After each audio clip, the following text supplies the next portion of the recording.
we've reached the last day of game releases for 1992. And for some reason, 2 of them feature Ultraman. And both of those games were published by separate companies. That's because they were both owned by Bandai, and Bandai did some weird things when it came to dividing up their properties among their subsidiaries. This one's The Great Battle Cyber, which is the only Famicom entry of the sub-series of the Compati Hero series, The Great Battle. Breaking that down into parts, Compati Heroes was the term for Banpresto's game franchise where they brought together a lot of Bandai properties. Usually Kamen Rider, Gundam, and Ultraman, but over time they had a lot more than that. Now you might ask yourself, what could this group do together? They might all be science fiction-y action shows, but the genres really couldn't be more different.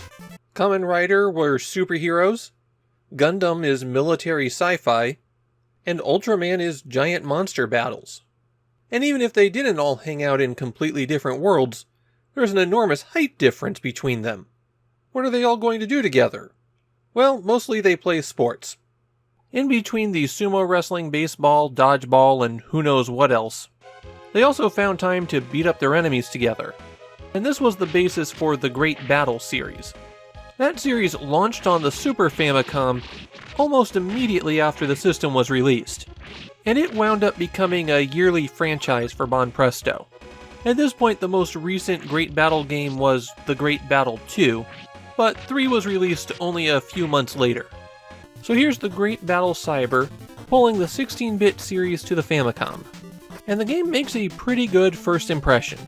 You've got these big detailed sprites, you engage in a series of one-on-one battles as you do a little bit of basic platforming, but you don't have to get too deep into the game before it starts to turn sour. And then it becomes one of the most hellish video game experiences I've had. There isn't much of a plot. The Shocker organization, which are Kamen Rider villains, have gathered together everyone's enemies, and the heroes are attempting to penetrate their base. The heroes in question are Kamen Rider Black RX, V Gundam, and Ultraman Taro. When you begin a stage, you're given the opportunity to select one of those 3 heroes, and then you have to continue using that hero until you beat the stage or get a game over. Enemies that you encounter will usually be a one-on-one fight where you have to defeat them before you can move on. The B button attacks, and the attacks are a bit complicated. They tend to be slow, and in the case of Kamen Rider, if you do it while on the ground, you're locked into a combo. You can hold up and hit B to do an attack above you, but it has pitiful reach. On the other hand, holding down and pressing B will do a low attack, and that's usually the same as your regular attack, just lower to the ground. Enemies can block your attack, and there doesn't seem to be a real technique for dealing with this. They just randomly do it. It's not like you can do a jump attack to avoid it, or use a stronger attack at some points. It's just sometimes they block. The A button jumps, and then the rest of the movement options get weird. You can grab onto ledges and pull yourself up, except it doesn't always work. The reason for that is collisions between your character and terrain is, well, broken. Badly broken. Really badly broken. You'll get pushed around by terrain that you're not touching, be unable to grab onto ledges that you collide with, and fall off of things before you reach the edge. And this is made significantly worse because a lot of what you're going to have to do in the Great Battle Cyber is precision movement onto moving objects. The game quickly goes from annoying to infuriating because of this. There are additional movement options that don't really help. Double tapping in a direction will make you run, and if you double tap down, you'll crouch and stay down, which you have to do in order to crawl. You can also slide by holding down and pressing B while you're running, but I really didn't find a whole lot of use for that.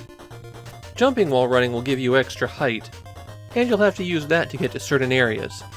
When you're confronting an enemy, they'll have a health bar at the bottom, and every time you hit them, it'll do 1 heart of damage. When they're reduced to 0, they're still alive. You have to hit them 1 more time. At least that works the same for you. The last enemy on a stage will have a conversation with you, so at least you'll know that it's finally over.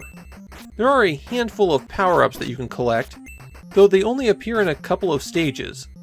The game is 15 stages long. I got to stage 6 while I was playing, and only stage 2 had power-ups. The most common of these are extra lives. That means when you get instantly killed by something that was off-screen, you've still managed to get a net gain in lives. The heart times 5 recovers a bit of health, and the P gives you a gun. It has a fixed amount of ammunition, and you'll just shoot people when you hit the B button. They can't block that. When you complete a stage, you get a password that'll let you pick up right from there. You also have infinite continues, so you can keep banging your head against this thing over and over again. I found a real mix of opinions on this one out of Japan. People who seem to have a lot of nostalgia for the game, and people who said that it made them throw their controller. While I was playing Great Battle Cyber, I managed to not throw the controller, but I did keep saying, I hate this game. The worst stages are the train ones, where you have to deal with moving objects constantly, but there's plenty of moving objects that will break you on other stages. Your movement rarely behaves consistently, and the controls feel awful. I've played worse games on the Famicom. At the very least, the Great Battle Cyber looks pretty, and it has a ton of different enemies represented, but it is just miserable to play. Just keep far away from this one.